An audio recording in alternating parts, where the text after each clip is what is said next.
പേനയുടെ കഥ.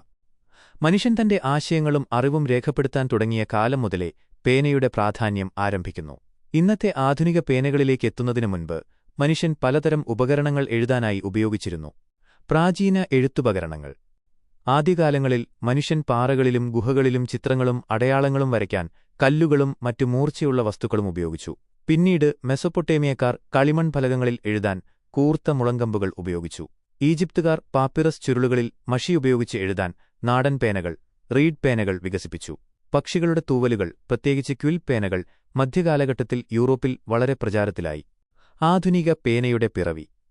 ആദ്യത്തെ പേറ്റന്റ് ലഭിച്ച ഫൗണ്ടൻ പേന 1827 റൊമാനിയൻ കണ്ടുപിടുത്തക്കാരനായ പെട്രചെ പോയിനാരുവിനാണ്. എന്നാൽ ഇന്നത്തെ ഫൗണ്ടൻ പേനകളുടെ അടിസ്ഥാന രൂപം വികസിപ്പിച്ചത് എൽ.ഇ. വാട്ടർമാനാണ്. പേനയുടെ ഉള്ളിൽ മഷി സൂക്ഷിക്കാനും അത് ഒരു നിബ്ബിലൂടെ ഒഴുകി കടലാസിലെത്താനും കഴിയുന്ന ഒരു സംവിധാനമായിരുന്നു അത്. ബാൽപെൻ പേനയുടെ ചരിത്രം തുടങ്ങുന്നത് 1888 ജോൺ ജെ. ലൗഡ് ഇതിന് പേറ്റന്റ് നേടിയതോടെയാണ്. എന്നാൽ ബിറോ സഹോദരന്മാരാണ് ലാസ്ലോ ബിറോയും ജോർജ് ബിറോയും ആധുനിക ബാൽപെൻ പേന വ്യാപകമാക്കിയത്. കട്ടിയുള്ള മഷി ഒരു ചെറിയ പന്തിലൂടെ കടലാസിലെത്തുന്നു എന്നതായിരുന്നു ഇതിന്റെ പ്രത്യേകത.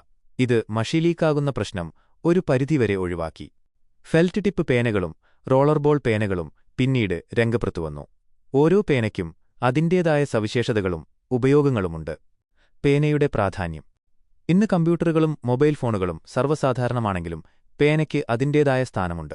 ഒപ്പുവയ്ക്കാനും ചെറിയ കുറിപ്പുകൾ എഴുതാനും ആശയങ്ങൾ വേഗത്തിൽ രേഖപ്പെടുത്താനും പേന ഇപ്പോഴും ഒഴിച്ചുകൂടാനാവാത്ത ഒന്നാണ്. എഴുത്തിന്റെ ലോകത്ത് പേനയുടെ പ്രാധാന്യം ഇന്നും ഒട്ടും കുറഞ്ഞിട്ടില്ല. ഓരോ പേനയും ഒരു കഥ പറയുന്നുണ്ട്. മനുഷ്യന്റെ അറിവിന്റെയും ആശയവിനിമയത്തിന്റെയും ചരിത്രത്തിലെ ഒരു പ്രധാന കണ്ണിയായി അത് നിലകൊള്ളുന്നു. ഈ വീഡിയോ നിങ്ങൾക്കിഷ്ടപ്പെട്ടുവെങ്കിൽ ഒരു ലൈക്ക് അടിക്കുക. കൂടുതൽ വീഡിയോകൾക്കായി ഞങ്ങളുടെ ചാനൽ ഇപ്പോൾ തന്നെ സബ്സ്ക്രൈബ് ചെയ്യൂ.